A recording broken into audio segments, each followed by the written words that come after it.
عن ايه؟ هنشرح النهارده في الاي ان تي السنورنج، ودي اول حاجه هناخدها، وبعدين الابستراكتيف سليب ابنيا سيندروم. تمام. دلوقتي في مقدمه بسيطه كده بيقول لنا ان الفارنجيال muscles have tonic dilator activity to keep the lumen of the pharynx patent during inspiration. يعني الكلام ده بصوا ببساطه، يعني العضلات اللي بتبقى في البلعوم او الفارنكس بتبقى ليها دايما tonic dilator activity. يعني ايه؟ يعني زي ما بنقول ايه، ان هي بتكون مشدوده شويه عشان تحافظ على ان الفتحه دي تكون مفتوحه طول الوقت، خصوصا لما احنا ايه بناخد نفس. تمام. دايما بتكون مفتوحه لان ايه؟ لان الفارنجال ماسلز فيها التونيك دايليتر اكتيفيتي. ده مهم جدا. ليه؟ عشان لما انت بتستنشق الهواء الضغط في البلعوم بيقل. تمام. انت بتاخد هواء في عمليه الايه انسبيريشن، بتاخد هواء، فالضغط في البلعوم بيقل. فلو العضلات دي مش مشدوده البلعوم ممكن يقفل على نفسه كده، يكولابس يعني. طبعا التون ده معمول عشان to overcome the negative pressure. تمام. and prevent ايه الكولابس of the pharynx. تمام. لكن احنا مثلا لما بننام العضلات دي يعني زي ما تقولوا بتضعف شويه، يعني التون ده بيضعف شويه. تمام. وبالتالي ممكن البلعوم يقفل جزئيا او كليا، وده اللي بيسبب لنا هنا ايه؟ صوت الشخير. تمام. هي مش متكمله بس هو يعني هي دي اللي قصده بيها يعني. تمام. طيب بالنسبه للسنورنج، السنورنج عندنا هي النويزي بريذنج. طبعا السنورنج اللي هو الشخير. السنورنج هو النويزي بريثنج during sleep. هو كشخص بياخد نفسه، بس بياخد نفسه بطريقه مزعجه، وما بنسميه الصوت الشخير. طب ايه الاسباب؟ في اسباب كتير. اول سبب الناروينج اوف ذا نيزل كافيتيز. دلوقتي النيزل كافيتيز عنده ضيقه، وخصوصا البايلاترال نيزل اوبستراكشن، فهو بيضطر يتنفس من بقه. تمام. واحنا عارفين ايه؟ ان العضلات بتاعه الفارنكس او البلعوم بتبقى بتضيق شويه ايه اثناء النوم، وبالتالي مهم، وبالتالي ايه؟ هو لما بياخد نفسه من بقه يحصل صوت شخير. تمام. معلش انا اسفه.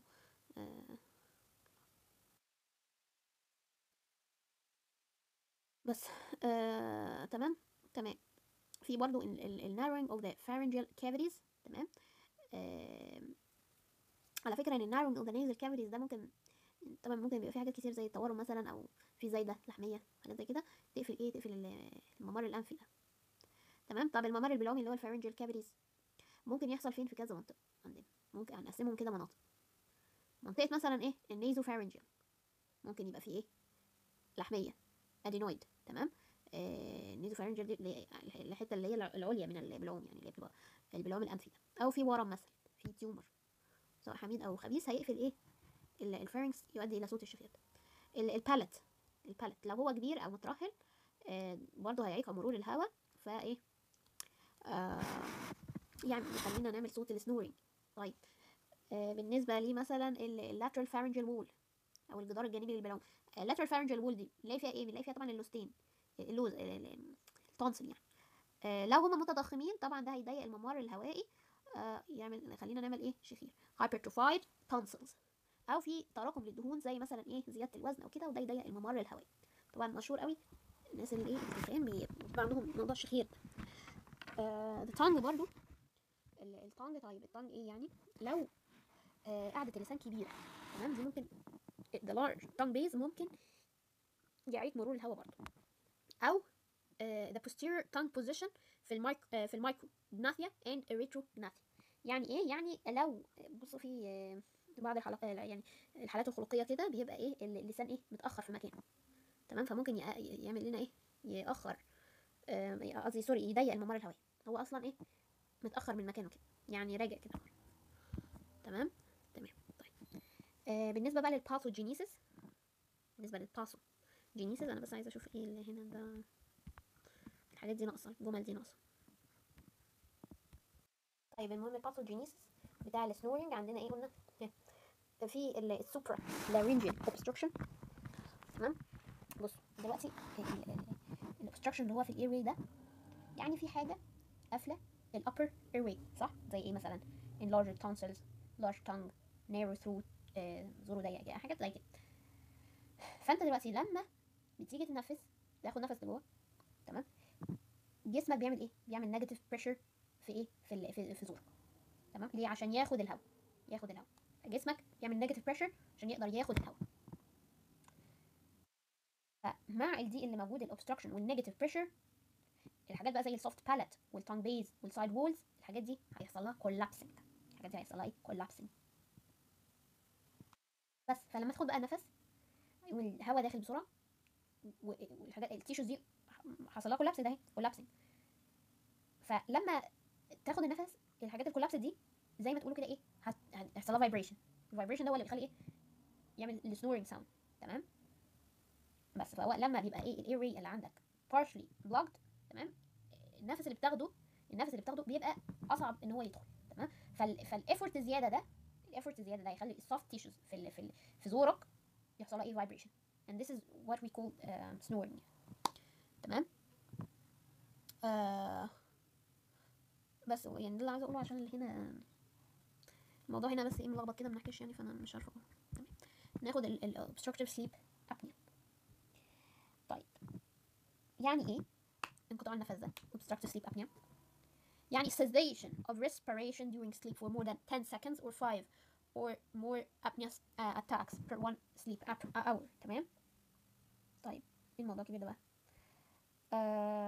مش كبير ولا حاجه، هو سهل.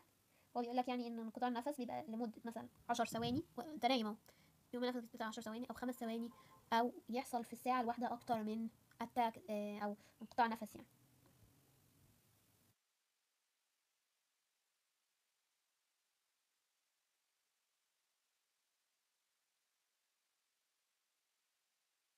سوري يا جماعه. تمام. آه الاسباب نفس الشيء، نفس اسباب الشخير، نفس الحاجات اللي هي ايه اللي بتسبب الشخير هي اللي برضه بتوقف النفس اثناء النوم، زي مثلا لوستين متضخمتين، دي مثلا في الممرات الهوائيه، حاجات دي. طب ازاي بيحصل الموضوع ده؟ ازاي بيحصل ان النفس بيقف لاكتر ممكن من 10 ثواني؟ تمام. ازاي ممكن يحصل؟ السوبرا لارنجال اوبستراكشن. السوبرا لارنجال اوبستراكشن بيبقى فيه انسداد في الممر الهوائي العلوي ده، زي اللي بيحصل برضه في الشخير. الممر الهوائي ده ممكن يتسد جزئيا. تمام. فانت ما بتستنشق هواء، قلنا ايه؟ بيكون ضغط سالب في البلعوم عشان يسحب الهواء. تمام.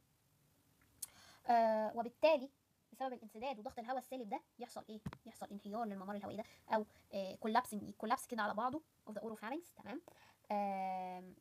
الحاجات بقى اللي هي الحنك والرخو، قصدي سوري، الحنك وقاعدة اللسان والجدران الجانبيه دي بتقوم ايه؟ تكولابس كده على يعني كولابسنج انورد، يعني عايز اقول كده يعني.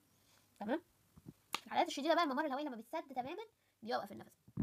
complete collapse also due to decreased muscle tone during sleep, cessation of respiration apnea.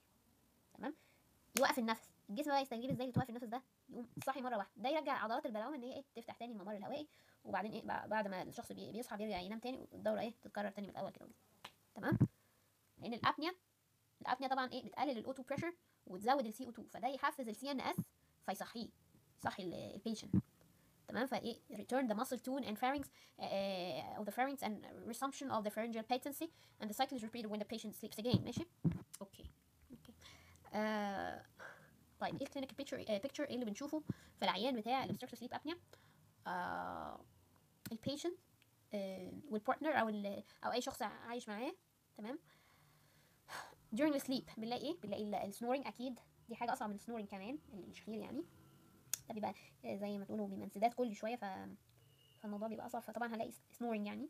هنلاقي برضو لما الفارنكس is totally obstructed snoring is interspersed with apneic episodes. يعني ايه؟ يعني اللي هو اثناء الشخير مش بيبقى كل شخير، لا، ممكن تلاقي ايه؟ فترات متقطعه كده من ايه؟ من انقطاع النفس اصلا، ما يبقاش شخير حتى. تمام.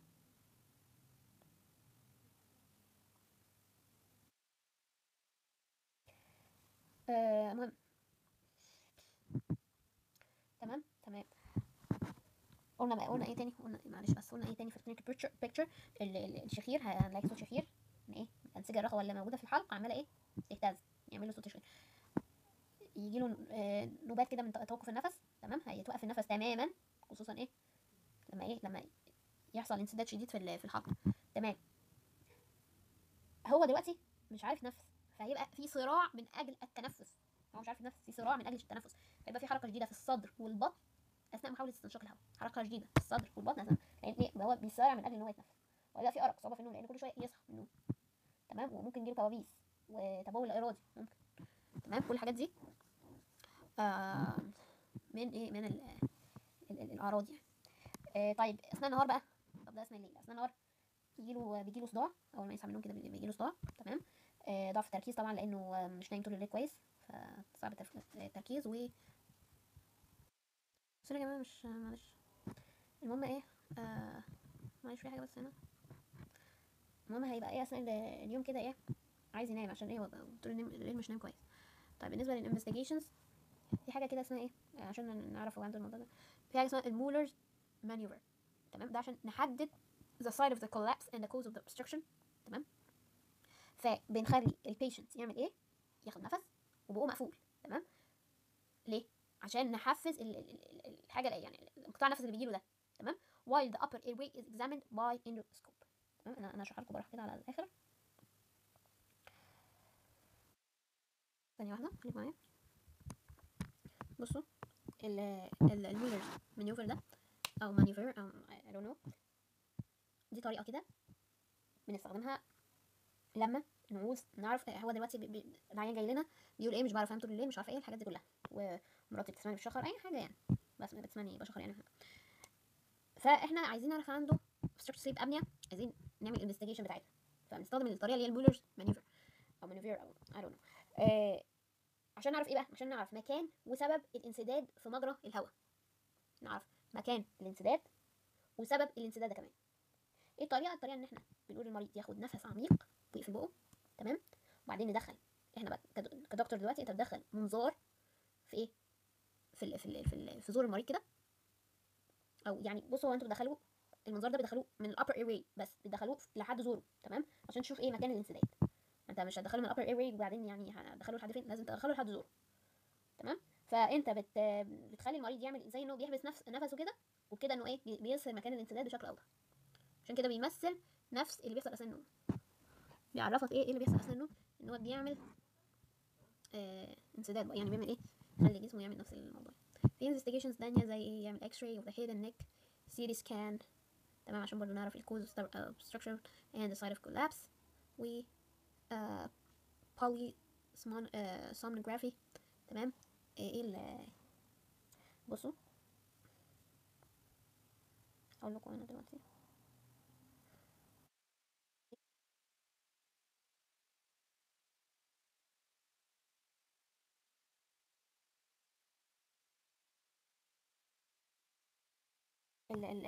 البولي سونوجرافي ده بيسموه كده اختبار النوم، تمام. بيسموه اختبار النوم ده، اختبار بيعملوه ليه، عشان يشوفوا نشاط المخ. بنشوف نشاط المخ وحركه العين ونبض القلب ومستوى الاكسجين في الدم وتنفس المريض اثناء النوم، وبيسمعوا كمان لو المريض يعني ايه بيشخر، تمام. يبقى البولي سونوجرافي اللي هو اختبار النوم ده بيعمل ايه، بيعمل الاي جي او الاوفر نايت برين اكتيفيتي والاي موفمنت، الكترو اوكيلوجرافي واي سي جي وبولس اوكسيمتري واورال ونيزل ايرواي وتيب ريكوردينج اوف سنورينج، تمام. نشوف الحاجات دي كلها مع بعض، ده ايه نقدر نشخصه. طيب العلاج ايه، العلاج فيه علاج بسيط طبعا، وفي علاج طبعا ايه سيرجيكال تريت. العلاج البسيط ان احنا ايه، لو المريض وزنه زايد نخسسه، نساعده ايه يخس، عشان ايه الموضوع ده طبعا هيساعد، ده ممكن يكون ده السبب اصلا ان هو تخين. ان هو يتجنب المنومات والمهدئات، عشان الحاجات دي بتضعف عضلات البلوم، تمام. السيداتيفز والناركوتكس والحاجات دي. والنوم برضو ان هو ينام على جنب، لان الموضوع ده برضو ممكن يساعد ان هو يقلل الشخير. and السي بي اي بي which is جهاز، اصلا ده جهاز بيعمل ايه، الجهاز ده بيدفع الهواء في زوره يعني، عشان يمنع ايه من انسداد اسنانه، تمام. continuous positive airway pressure kept over the night to prevent pharyngeal collapse، تمام. اللي هو ايه الجهاز ده اللي هو مرسوم عندك هنا في الجنب اهو، ده هو ده السي بي اي بي. بس هو بصراحه هنا مش مرسوم بالظبط يعني، المفروض بيبقى فيه هنا كمان يعني. بص هو مش مرسوم بالظبط، بس هو نفس الطريقه يعني هو ده الآلية يعني، ساعات بيبقى سامبل كده يعني، بس دي مش الشائع يعني، تمام. الموضوع بقى بيقعد ايه continuous positive airway pressure kept overnight to prevent pharyngeal collapse، لان في ناس ممكن تموت بسبب الموضوع. في طبعا علاج جراحي، او في علاج جراحي زي ان احنا ممكن لو في تضخم في اللحميه او انحراف في الحاجز الانفي نصححه تصحيح من المشاكل الانف هذه. الهايبرتروفايد توربينيت وفي سبتوبلاستي وبوليكتومي وادينويدكتومي، الحاجات دي. في عمليه اليو بي بي بي، الى عمليه اليو بي بي بي. دي بنسميها يوفيلو باولو فارنجيوبلاستي. تمام. دي بنقص جزء من اليوفيلا والبتر باي ليزر. تمام. باي ليزر. تمام. بنقص جزء من السوفت باليت واللاترال فارنجال وول، وكمان التونسلز دي بنقصها بقى اكساجن. تمام. يبقى trimming of the redundant tissue of the soft palate. تمام. lateral pharyngeal wall with excision of the palatine tonsils. طيب ممكن نعمل حاجه اسمها anterior advancement of the mandible to pull the tongues forward the tongue forwards. تمام. ان ايه بنعملها عشان يسحب اللسان لقدام، بنقدم الفك الامامي عشان ايه يسحب اللسان لقدام. تمام. اخر حاجه بقى، اخر حل ممكن يلجأ ليه للدكتور ان هو يعمل ثقب في القصبه الهوائيه مثلا، يعني tracheostomy، يعني to bypass the obstruction. حاجه صعبه يعني هو يعمل كده، ده اخر حل ليه يعني ممكن يلجأ. طب بالنسبه للادينويدز، تعالوا ندخل بقى في الادينويدز. دي hypertrophy لايه للpharyngeal nasopharyngeal tonsil sufficient to produce symptoms. تمام. اللي هي في الايه في nasopharynx. تمام. التونسلز اللي هي nasopharyngeal tonsils.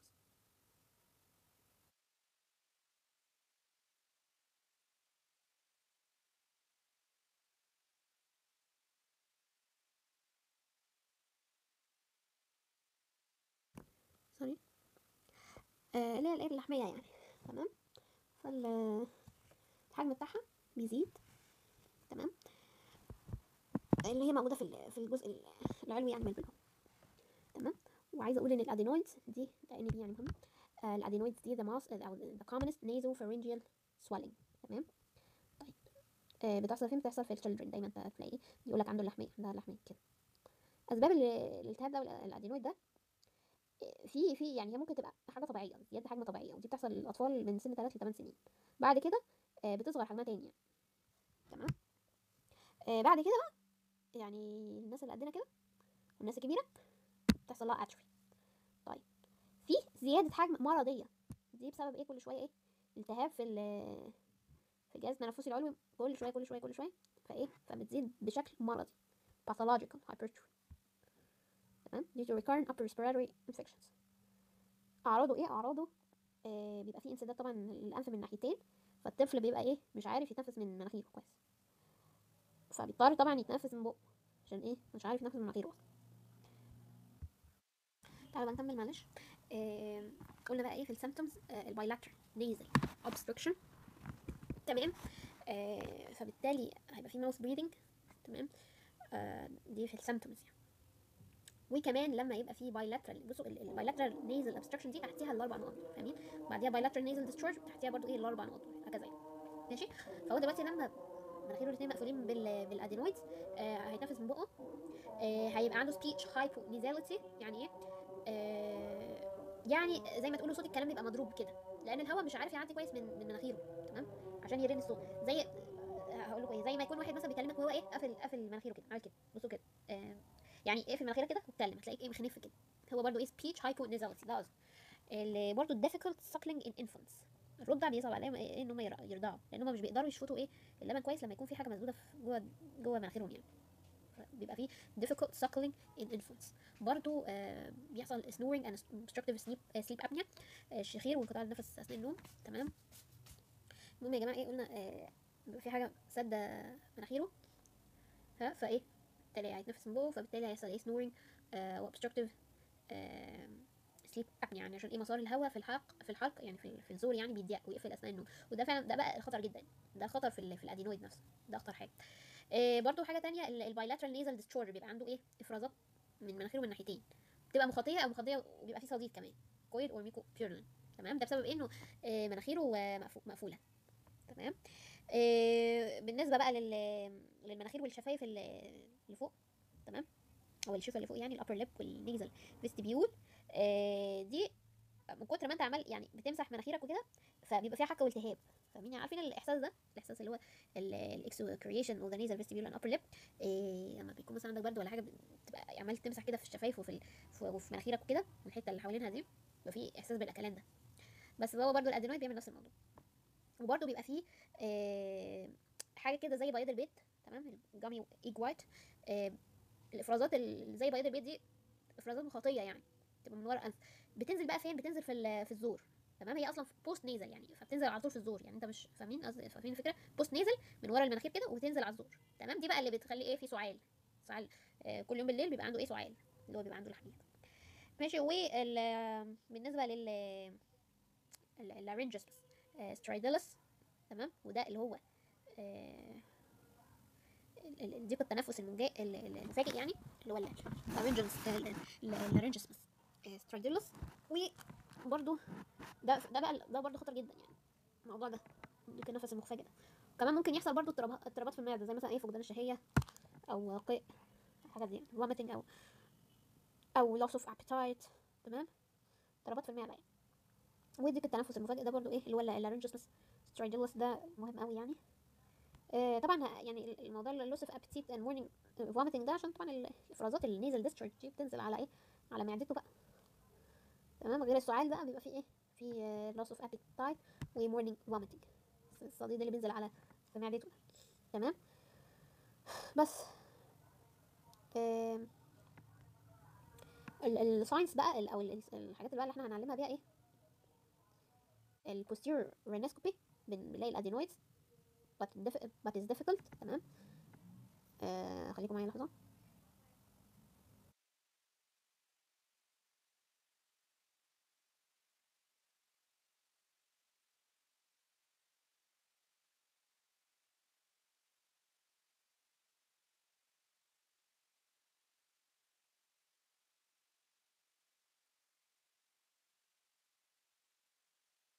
بنقول بقى ايه الساينس او الساينس او العلامات يعني. اللي بالنسبه للبوستيريور رينسكوبي، دي طريقه عشان نشوف ايه؟ الادينويدز من ورا، تمام. بس دي بتبقى ايه؟ صعبه شويه يعني، posterior رينسكوبي. في الديجيتال بالبيتيشن. الديجيتال بالبيتيشن دي بتشوف كده الادينويدز عن طريق ايدك، بس دي مؤلمه، فيعني ايه؟ ما بنستخدمهاش، ممنوع اصلا. في الاندوسكوبيك اكزامينيشن، ودي افضل طريقه تشوف بيها الادينويدز، وكمان هتشوفها بوضوح يعني، مش افضل بس الالم والحاجات دي، لا، كمان عشان هتشوفهم بوضوح الاندوسكوبيك، تمام. بالنسبه للانفستيجيشنز، هنعمل lateral x-ray of the nasopharynx، اشعه سينيه كده عشان نبين منطقه اللي هي بتبقى الانف والفم دي، بيبين الادينويدز عامله ازاي. بيبينها كده زي الظل كده. بصوا شايفين الشورت ارو ده soft tissue shadow، تمام. soft tissue shadow. اللونج ارو بيبين ايه؟ narrowing of the airway. الموضوع ده diagnostic. الموضوع ده ايه؟ diagnostic، تمام. فبنشوف ايه؟ الادينويدز كده كانها ظل كده بيضيق مجرى الهواء. شايفين الموضوع بيضيق مجرى الهواء ازاي؟ هي دي الادينويد اهي، سوفت تيشو شادو. ما هي الادينويد سوفت تيشو، بنلاقيها على هيئه شادو كده. وبيوريك هنا في السهم الطويل ده ايه؟ ان الاير واي حصل له ايه؟ ناروينج. بس فالموضوع ده خلاص كده انت بتبقى عرفت ايه؟ ان هو عنده ادينويد. طب بالنسبه للكومبليكيشن، قلنا طبعا obstructive sleep apnea، ودي اصلا مش كومبليكيشن حتى، دي ممكن تبقى في السيمبتومز زي ما شفنا فوق يعني. فلما الادينويد بتضيق مجرى الهواء اثناء النوم، فده ممكن يعني مثلا هنشوفها على كذا مرحله. اثناء النوم بيبقى نوم متقطع، كوابيس، تبول ليلي، الحاجات دي كلها، تمام. during sleep, restless sleep due to fragmentation of the sleep by frequent arousal، كل شويه يصحى. nightmares and nocturnal inures، تمام. طيب الصبح بقى ايه؟ ما نامش طول الليل يعني، صداع، ضعف التركيز، نوم مفرط، تمام. الموضوع ده ماشي، اوكي. طيب الموضوع ده ليه مضاعفات تانية برضو، الobstructive sleep apnea، زي ازمات قلبيه، ارتفاع ضغط الدم، فشل القلب، موت اثناء النوم، تمام. cardiac arrhythmia, pulmonary hypertension, systemic hypertension, heart failure, even sudden nocturnal death. وعايزه اقول لكم حاجه، اصلا الناس اللي مش بتنام كويس، يعني اللي بيناموا اقل من العدد الساعات المسموحه يعني 7 8 9، الحاجات دي تمام. اقل من كده عايزه اقول ان الريسك انه cardiac arrhythmia, heart failure, any sudden problem ممكن تحصل لهم. فالنوم ده حاجه مهمه جدا جدا جدا، بيفرق في حياتك 180 درجه، تمام. وانا برضو بقول الكلام ده لنفسي يعني انا كمان ساعات في ايام مش باخد فيها كفايتي من النوم، بس المعظم لازم يبقى فيه يعني، حاولوا كده المعظم يبقى فيه كفايه من النوم، علشان موضوع النوم ده بيأثر جدا على حياتك اصلا اليوميه، حتى يعني مش عايزه اقول ان في ناس بتبقى more productive و more successful عشان هي بتنام اكتر. يعني ممكن في ناس تفتكر ده النوم ده تضييع وقت، لا، في ناس more productive و more successful بسبب انها بتنام اكتر. وانا برضو بقول الكلام ده لنفسي اولا، لان انا ساعات بحس ان النوم تضييع وقت، مع انه هو عكس كده تماما. تمام. تاني حاجه معانا في الكومبليكيشنز ال descending infections. تمام. يعني ايه؟ يعني هتعمل مشاكل معانا في الاير والريسبيراتوري سيستم. سوري يا جماعه، استنوا لحظه.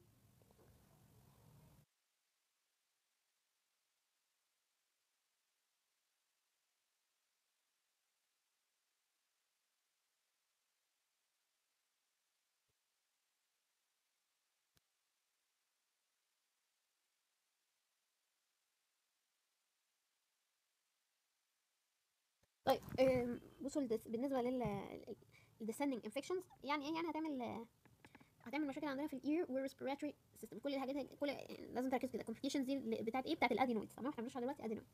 بالنسبه للاذن هتعمل التهاب في الاذن متكرره، و recurrent acute otitis media و secretory otitis media اللي هي عشان ostichian tube obstruction. تمام.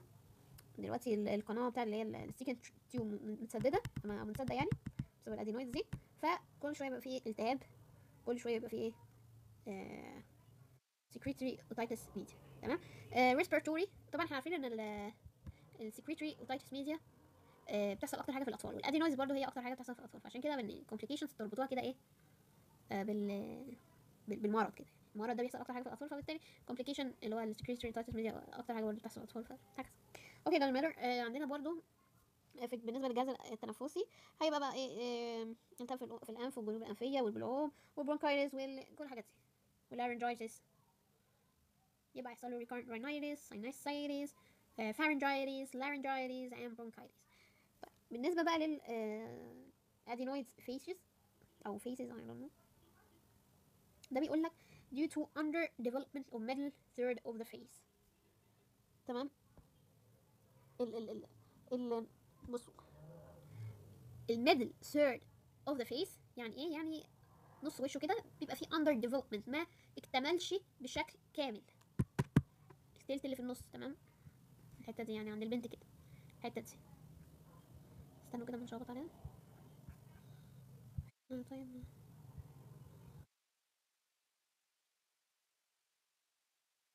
التلت ده كده.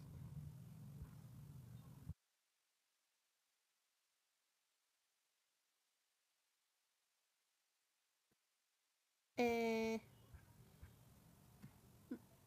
بس يعني من الكومبليكيشن بتاع الادينويد ان هو يعمل ادينويد فيسز due to ايه under development of the middle third of the face. تمام. فدلوقتي النوز هيبقى عندها فتحات انفيه ضيقه اللي هي البنشد نوسترلز، هيبقى الفتحات الانفيه عندها ضيقه، فدي مشكله في النمو ان الفتحه بتاعت المناخير بتبقى الفتحات اللي بتدخل منها الهواء دي بتبقى ضيقه. تمام. بسبب مشكله في النمو يعني. بقها مثلا وممكن ايه مفتوح. الشفه اللي فوق بتبقى قصيره. الاسنان اللي فوق برضو ممكن تبقى بارزه. سقف البق بيبقى عالي شويه. الفك السفلي متاخر. الحاجات دي كلها under development. ف بيبقى ايه adenoid face.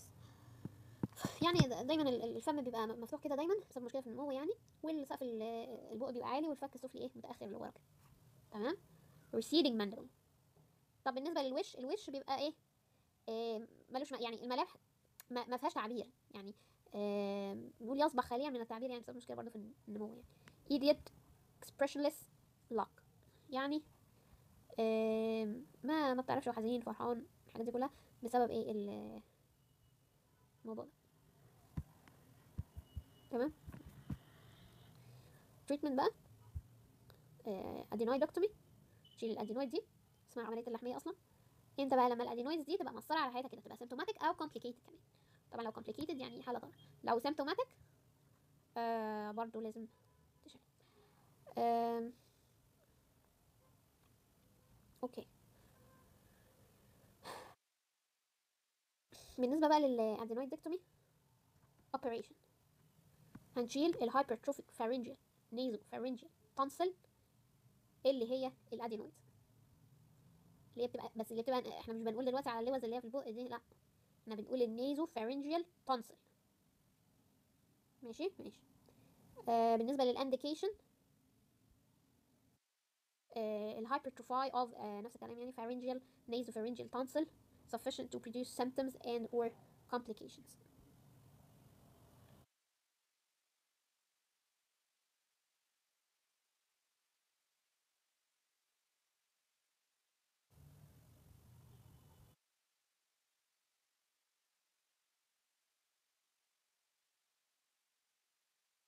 تمام، ماشي خليكم كده في حاجة بس حصلت. المهم فبنقول ايه على عملية الادينويدكتومي دي. هي عملية جراحية بنشيل فيها ايه اللوستين اللي هما اللي عند النيزوفارينكس دول، بيبقوا متضخمتين، اللي هما اللوستين اللي هما ورا المناخير. تمام. امتى بنعمل العملية دي؟ قلنا لما بيكون حجم التونسلز دي بتبقى كبيره جدا لدرجه ان هو بيسبب مشاكل، يعني زي مثلا قلنا بقى زي ايه صعوبه في التنفس من المناخير، كل شويه يحصل اصابه في بالتهابات الاذن الوسطى، الحاجات دي شخير، صعوبه في النوم، توقف النفس اثناء النوم. تمام. امتى ما بنعملش العمليه دي بقى contraindications يعني؟ آه، في مثلا بعض الحالات اللي ما بنعملش فيها العمليه دي، زي مثلا ايه، لو الطفل اللي هو عنده الادينويد ده عنده acute upper respiratory infection، تمام، في الاسابيع الثلاثه اللي قبل العمليه. تمام. لو عملنا عمليه ممكن يحصل عدوى في الجرح، يحصل نزيف، يحصل الحاجات دي مش هنعرف نحكم. فليه نبعد عن ايه، نبعد عن طفل عنده ايه، التهاب حاد في الجهاز التنفسي. ماشي. آه لو الطفل مثلا عنده اللي هي الشفه المشقوقه، عارفين الكليفت بالات، الشفه المشقوقه او سقف الحلقه المشقوق ده. آه طب ليه؟ بصوا العمليه هتزود المشكله دي. يعني اللوستين البلعوميتين دول هتساعد في اغلاق فتحه البلعوم. تمام. هتساعد في اغلاق فتحه البلعوم. So the cleft palate, why? To avoid aggravation of the velopharyngeal incompetence. Why? Because the adenoids assist in closure of velopharyngeal sphincter in case of cleft palate. فهم دلوقتي بيساعدوا في انهم يغلقوا الفتحه بتاعت البلعوم. تمام. دلوقتي انت لما تشيلهم خلاص مش هيبقى فيه مش هيبقى فيه ايه، التونسلز دي.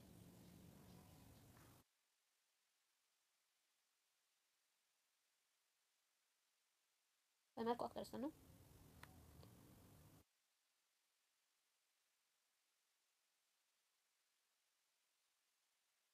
بص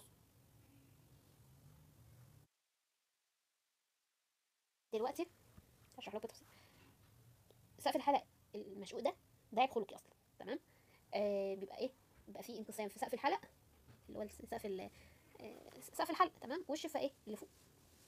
فالانسان ده بيأثر اصلا على على البق وعلى المناخير ان هم يقفلوا بشكل صح. تمام. بيأثر على الموضوع. ففي بقى مشاكل كتير بتعمل رضاعه مثلا.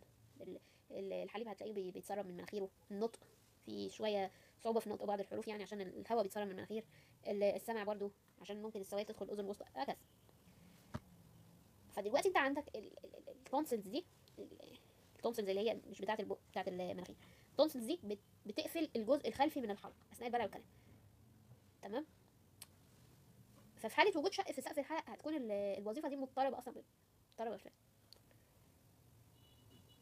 فانت دلوقتي هتشيل اللوستين، هتزود تدهور النطق.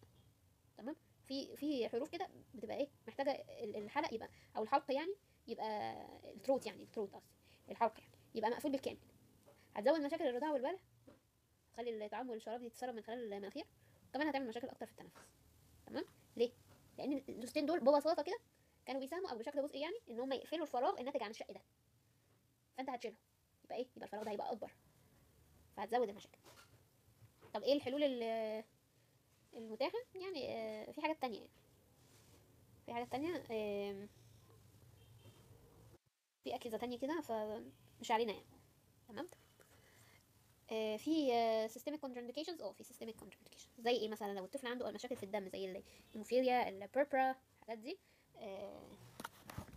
عشان ما بنعملهاش يعني عشان تو افويد ايه، ده بليدنج يعني. برضه عنده امراض مزمنه زي الانيميا او السكر او الحاجات دي، لازم نتحكم في الامراض دي الاول قبل العمليه، وبعدين ايه نعملها عشان ايه، بس ما يبقاش في اي complications. بنعملها بانستيزيا ايه، جنرال انستيزيا، بنخدره تخدير كلي يعني جنرال او. تمام. اوكي. التكنيك ايه؟ التكنيك بقى، التكنيك ده يعني محتاجين انتوا محتاجين صور ولا محتاجين ايه بقى دلوقتي؟ طبعا الصورة اللي في الجنب دي مش باينة خالص.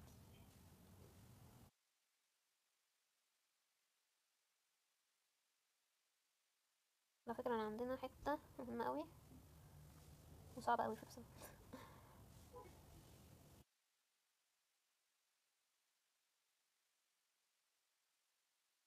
بصوا دلوقتي بالنسبة للتكنيك أو إن احنا ازاي هنعمل العملية. أول حاجة في حاجة كده اسمها ايه، الكورت أو الكوريتا يعني. دي أداة كده بنستخدمها أو الدكتور بيستخدمها يعني عشان بيدخل ايه، بيدخل عارفين سقف الزور، بيدخل ورا سقف الزور عشان يوصل للبلعوم الأنفي اللي هو النيزو فارنكس، ويقوم يكحت اللوستين دول اللي هم محصول اللي هم الادينويد يعني اللي حصل فيهم تضخم يعني، يقوم يكحتهم. وبعد كده ايه، نحط باك او ضماده يعني. بعد ما نشيل اللوستين نحط ضماده في البلعوم الانفي عشان ايه، نوقف النزيف. بعد كده بنشيلها بعد 15 دقيقه. لازم طبعا يبقى في رعايه بعد العمليه، ودي شبه الرعايه بعد عمليه ازاله اللوستين اللي هي العاديه يعني. كومبليكيشنز ايه، في مضاعفات طبعا، في مضاعفات بتاعه التخدير العام زي اي عمليه بتتعمل تحت التخدير العام. ممكن يحصل مضاعفات زي الحساسيه من الدواء او مشاكل في التنفس او حاجات كده. تمام. وصعوبه التنفس بس دي يعني نادره شويه، نادره. ثانيه كمان، المهم بقول لكم اصابه التنفس برضه من الكومبليكيشنز، بس بقول لكم دي في بعض الحالات نادره يعني، ممكن يحصل في صعوبه في التنفس بعد العمليه. دي شبه برضه المضاعفات اللي ممكن تحصل بعد ايه، ازاله اللوز يعني. طيب. بالنسبه للهيموريدج من الكومبليكيشنز برضه، هو شرح لنا هنا يعني ايه الكومبليكيشنز بالتفصيل قوي يعني. بس فا اوكي تمام، هنقول ناوي دوخنا ورا وخلاص. الهيموريدج في برايمري هيموريدج، و البرايمري ده بيحصل خلال العمليه. تمام. reactionary hemorrhage ده بيحصل during the first 2 hours after the operation. تمام. وفي secondary hemorrhage ده بيحصل بعد 24 ساعة usually between the 5th and 10 days. تمام. يبقى primary reactionary and secondary. البرايمري ليه اسباب، ليه اسباب طبعا. ليه اسباب ان انت مختار اصلا البيشنت غلط، مختاره غلط. هو عنده اصلا bleeding tendency او عنده acute infection، والحاجات دي اصلا من counter indications واحنا قايلين كده قبل كده. فالدكتور ايه ما اهتمش وراح عامل فيحصل primary hemorrhage. او bad surgeon technique. طبعا يعني برضو ممكن يكون البيشنت برضو في النقطه دي يعني، ممكن يكون البيشنت برضو هو الغلطان يعني. ممكن البيشنت هو ما قالش، او ممكن يكون خطا من المستشفى نفسها يعني، لانه غالبا بيبقى طفل فممكن يبقى اول مره يعني. في عوامل كتير يعني، ساعات بيبقى غلط من المريض وساعات بيبقى تاني سبب السيرجن نفسه هو الغلطان. السيرجن نفسه هو الغلطان، هو مش شايل الادينويد كويس، مش شايلها انكمبليت كمان، انكمبليت او حصل او عمل انجري في الفارنجيال ماسلز دي عمال يكحت فحصل انجري للفارنجيال ماسلز نفسها، فحصل طبعا بليدنج. هنعالج الموضوع ازاي؟ هنشيل الريمننتس من اللي هو ما شالش الادينويد كلها، فلازم نشيل المتبقي منها، ونعمل ريباكينج للنيزو فارنكس عشان هي طبعا بتنزف. بالنسبه للرياكشنري هيموريدج السبب ايه؟ السبب ضغط المريض عالي. تمام. to its normal level. تمام، مش عالي اللي هو للباد ثينج، لا، عالي للنورمال ليفل during a recovery from الانستيزيا. فايه كان عنده بلاد كلوت، راحت البلاد كلوت حصل لها dislodgement وراحت ايه، نسف. تمام. هنعمل ايه، هنعمل فازو كونستريكتور نيزل دروبس. ده طبعا لو هو ايه يعني، الحاجات دي بتعمل كونستريكشن كده. تمام. فتوقف النزيف على طول، كونستريكشن للاوعيه الدمويه. لو الموضوع ده فشل هنخدر المريض تاني، وبعدين نعمل ريباكينج تاني للنيزوفارنكس. والفازو كونستريكتور نيزل دروبس دي مشهوره قوي ايه في حالات الابستاكسس او بتاع ده اللي هو اسمه ايه، نزيف الانف يعني. بالنسبه للسكندري هيموريدج الكوزس بيحصل تلوث الجرح، فيحصل سلافنج للفيسلز والتيشوز. يعني سلافنج يعني ايه، بيتقشر كده، زي ما تقول بيتقشر كده الفيسلز والتيشوز بسبب ايه، الوند انفكشن. نعمل له تريتمنت ما هو في انفكشن يبقى انتي بايوتكس، فازو كونستريكتور نيزل دروبس، and if this fails an inflatable balloon or preserved nasal pack. اوكي. طيب ايه برضو حاجه تانية من complications، السيرجيكال تروما. ممكن للاسف السيرجن يعمل انجري للتيث، يعمل انجري للستيكن تيوب اورفيس، يعمل اوتايتس ميديا، يعمل انجري للسوفت باليت so speech hypernasality and nasal regurgitation of the fluids، يعمل انجري للpharyngeal muscles due to over curtage فيعمل primary hemorrhage، يعمل انجري للatlas vertebrae due to hyperextension of the neck فيعمل neurological disorders. تمام. يبقى تاني نعيدهم كده، نعيد السيرجيكال تروما.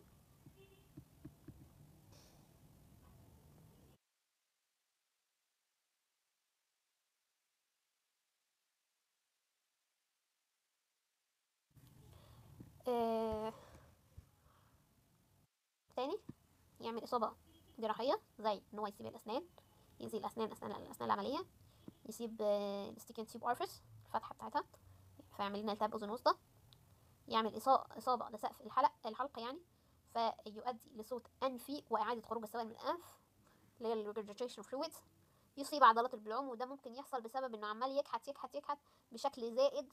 قال ايه يعني عشان ايه ما يعملش ايه كومبليت ادينويد يعني. يا ريتك كنت عملت ايه كومبليت ادينويد.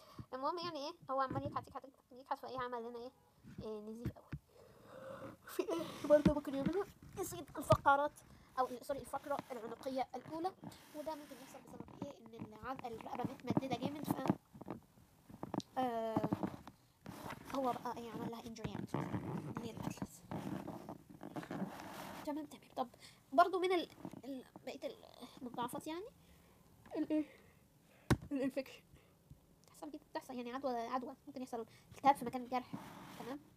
او خراج ورا اللي هو الريتروفارينجال ابسس، ممكن يكون خراج ورا اللون ممكن يحصل التهاب في الشعب الهوائيه والرئه، ممكن يتصاب الطفل بالتهاب في الشعب الهوائيه والرئه برونكايتس برونكونيمونيا.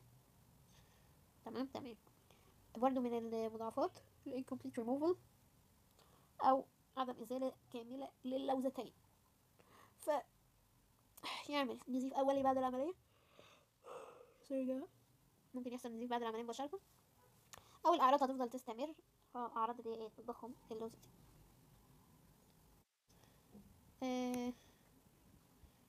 وبس كده انتهينا. اشوفكم بخير المره الجايه، ويلا.